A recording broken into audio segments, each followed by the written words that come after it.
Hello guys, तो आज topic 2 को कंटिन्यू करके एंड कर देंगे और साथ ही टॉपिक नंबर 5 को भी समाप्त करेंगे। तो शुरू करते हैं national income and related aggregate से। यहाँ से थ्योरी के साथ साथ न्यूमेरिकल कॉन्सेप्ट्स भी शुरू हो जाएंगे। पहला और सबसे important concept gross domestic product यानी जीडीपी क्या होती है। ये एक देश की डोमेस्टिक टेरिटरी के अंदर एक साल में बनी हुई सारी फाइनल गुड्स और सर्विसेज की टोटल मनी वैल्यू होती है। मतलब इंडिया के बॉर्डर्स के अंदर एक फाइनेंशियल ईयर में जो भी फाइनल चीजें बनी, चाहे गुड्स जैसे कार, फोन, कपड़े या सर्विसेज जैसे बैंकिंग, टीचिंग, डॉक्टर, उन सब की मार्केट प्राइस पर टोटल वैल्यू निकाली जाती है। इसी फाइनल वैल्यू को हम जीडीपी कहते हैं। की फीचर्स की बात करूँ तो इसमें सिर्फ फाइनल गुड्स इंक्लूड होते हैं, इंटरमीडिएट गुड्स को इंक्लूड नहीं करते, वरना डबल काउंटिंग हो जाएगी। प्रोडक्शन डोमेस्टिक टेरिटरी के अंदर होनी चाहिए, यानी इंडिया के बॉर्डर्स प्लस एक्सेप्शंस जैसे इंडियन एम्बेसी, शिप्स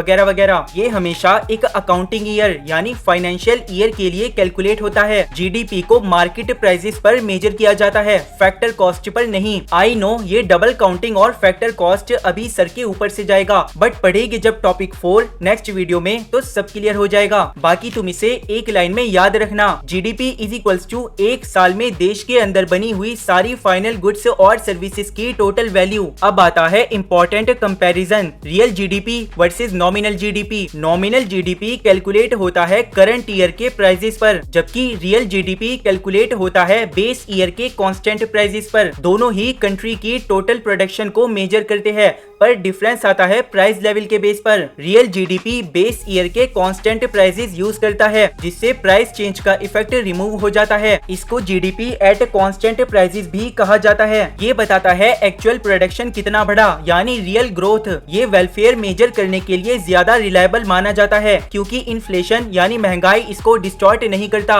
मतलब रियल जीडीपी रियल सिचुएशन को बदल के नहीं दिखाती। नॉमिनल जीडीपी में करंट ईयर के प्राइसेस लगते हैं, इसमें इन्फ्लेशन का पूरा इफेक्ट दिखाई देता है। इसको जीडीपी एट करंट या मार्केट प्राइसेस भी बोला जाता है। ये ग्रोथ प्लस प्राइस चेंजेस दोनों को मिलाकर शो करता है। इन्फ्लेशन यानी महंगाई के चलते ये कम रिलायबल होता है, मतलब रियल सिचुएशन नहीं दिखा पाता। रियल जीडीपी हमें बताता है कि प्रोडक्शन में असली ग्रोथ कितनी हुई, जबकि नॉमिनल जीडीपी में प्राइसेस के बदलाव का इम्पैक्ट होता है। इसी वजह से इकोनॉमी की वेलफेयर या रियल ग्रोथ मेजर करने के लिए रियल जीडीपी को ज्यादा एक्यूरेट माना जाता है। एग्जाम्पल से समझो, 2025 में आलू प्रोड्यूस हुए 100 यूनिट्स, प्राइस था 10 रुपए पर यूनिट, मतलब 100 आलू बने और एक आलू 10 रुपए का है, यानी नॉमिनल जीडीपी हुआ 1000 रुपए। बेस ईयर सेम होने पर रियल जीडीपी भी 1000 रुपए होगा। अब 2026 में प्रोडक्शन गिरकर 90 यूनिट्स रह गया और प्राइस बढ़कर 20 रुपए पर यूनिट हो गया, यानी अब 90 आलू बने, लेकिन अब एक आलू 20 रुपए का है। आओ जीडीपी कैलकुलेट करे। नॉमिनल जीडीपी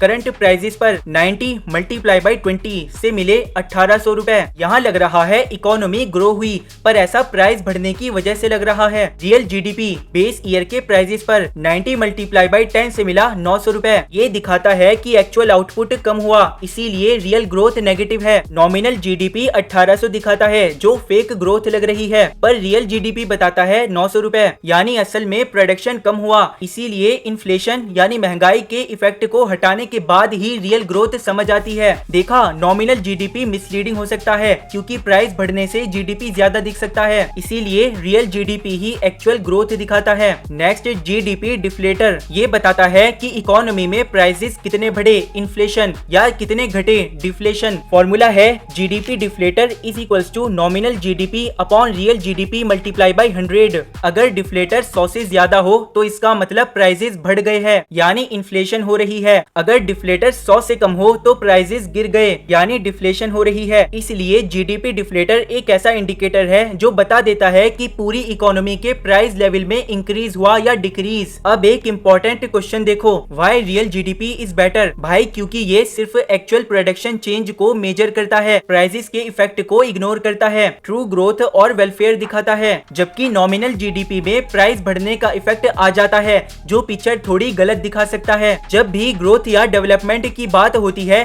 इकोनॉमिस्ट और गवर्नमेंट रियल जीडीपी को ही प्रेफर करते हैं, क्योंकि वही असली स्टोरी बताता है भाई। आओ टॉपिक नंबर 2 को रिवाइज करें, यानी पार्ट 2। और अब इस पार्ट में अब तक जो भी पढ़ा सब रिवाइज कर लेंगे। डोमेस्टिक टेरिटरी मतलब political borders plus Indian ships, aircrafts, embassy और military establishments. Normal resident is equals to 1 साल से ज्यादा stay plus centre of economic interest. Factor income मतलब काम के बदले मिलने वाली इनकम, ये नेशनल इनकम में इंक्लूड होती है। ट्रांसफर इनकम मतलब बिना काम किए मिलने वाली इनकम, जो नेशनल इनकम से एक्सक्लूड होती है, मींस काउंट नहीं होती। यानी फैक्टर इनकम हलाल की कमाई और transfer income final goods direct use या इन्वेस्टमेंट के लिए यूज होते हैं। इंटरमीडिएट गुड्स रीसेल या आगे प्रोडक्शन के लिए यूज होते हैं। याद रखना सेम ईयर में। Consumption goods house holds use करते हैं, वांट्स यानी इच्छाओं को सेटिस्फाई करने के लिए। कैपिटल गुड्स फर्म्स यूज करती है, प्रोडक्शन कैपेसिटी बढ़ाने के लिए। जीडीपी एक साल में डोमेस्टिक टेरिटरी के अंदर बनी हुई फाइनल गुड्स और सर्विसेज की टोटल वैल्यू मार्केट प्राइस पर। नॉमिनल जीडीपी करंट ईयर के प्राइसेस पर और रियल जीडीपी बेस ईयर यानी कांस्टेंट प्राइसेस पर। GDP deflator is equals to nominal GDP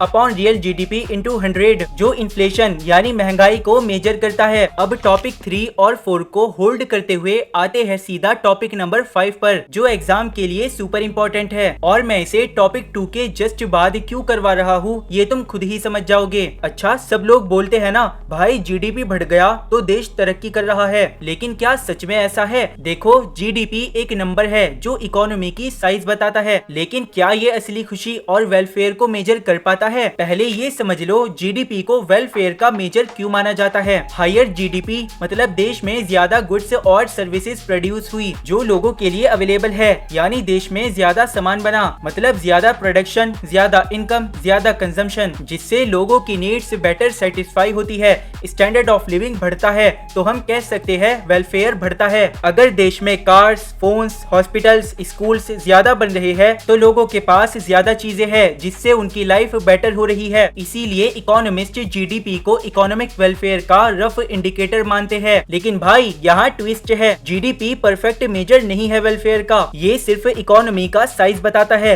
लेकिन लोग असली में कितने खुश और सेटिस्फाइड है ये नहीं बता सकता। यानी जीडीपी में लिमिटेशंस यानी कुछ कमियां भी है। पहला, जीडीपी सिर्फ ये बताता है कि देश की टोटल इनकम कितनी बढ़ी, ये नहीं बताता कि पैसा सब में कैसे बांटा गया। अगर जीडीपी बढ़ने पर फायदा सिर्फ अमीर लोगों को मिले और गरीबों की हालत ना बदले तो असली वेलफेयर नहीं बढ़ता। इसीलिए जीडीपी कभी कभी वेलफेयर को ज्यादा दिखाता है। दूसरा, जीडीपी सिर्फ उन एक्टिविटीज को काउंट करता है जिसमें पैसा इन्वॉल्व हो। बहुत सी इंपॉर्टेंट चीजें हैं जो बिना पैसे के होती है, जैसे घर का काम, house work by family members, voluntary work जैसे एनजीओ में फ्री सर्विस, बार्टर ट्रांजैक्शंस मतलब सामान के बदले सामान का लेन देन। एग्जाम्पल, माँ घर पे खाना बनाती है, बच्चों को संभालती है, ये जीडीपी में काउंट नहीं होता। लेकिन अगर वही माँ बाहर जॉब करके घर में नौकरानी रखे तो वो सैलरी जीडीपी में काउंट हो जाएगी, मतलब जीडीपी में ये एक्टिविटीज नहीं आती, इसीलिए वेलफेयर को कम दिखाता है। थर्ड, एक्सटर्नैलिटीज का मतलब है किसी एक्टिविटी का अच्छा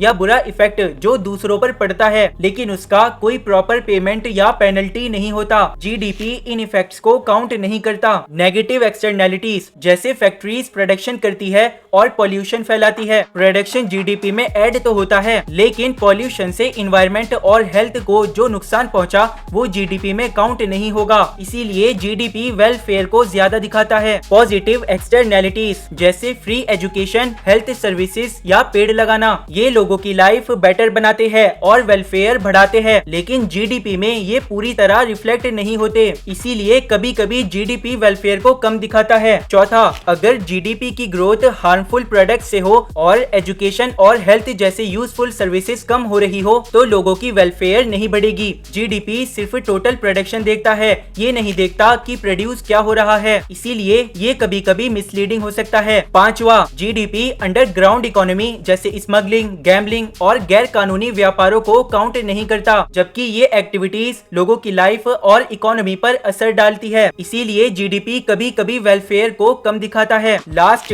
अगर पॉपुलेशन जीडीपी से तेज बढ़ रही है तो पर कैपिटा जीडीपी यानी हर व्यक्ति का हिस्सा कम हो जाता है। मतलब ओवरऑल जीडीपी बढ़ रहा हो लेकिन हर इंसान की हालत खराब हो रही हो, इसीलिए ये वेलफेयर डिक्लाइन कर सकता है। इसीलिए पर कैपिटा जीडीपी देखना जरूरी होता है। वैसे ये वाला पॉइंट ज्यादा इम्पोर्टेंट नहीं, इसे समझ के साइड कर देना। तो यार जीडीपी बस एक नंबर है, लेकिन असली वेलफेयर लोगों की खुशी, इक्वालिटी, क्लीन इन्वायरमेंट और बेटर लाइफ से आती है। इसीलिए आजकल इकोनॉमिस्ट ब्रॉडर इंडिकेटर्स यूज करते हैं। आओ टॉपिक 5 को रिवाइज करें। जीडीपी वेलफेयर का रफ इंडिकेटर है लेकिन परफेक्ट नहीं। इसकी लिमिटेशंस है unequal distribution, non monetary transactions, externalities, wrong composition, black money और पॉपुलेशन ग्रोथ। और इकोनॉमिस्ट अब human development index, genuine progress indicator या ग्रीन जीडीपी यूज करते हैं।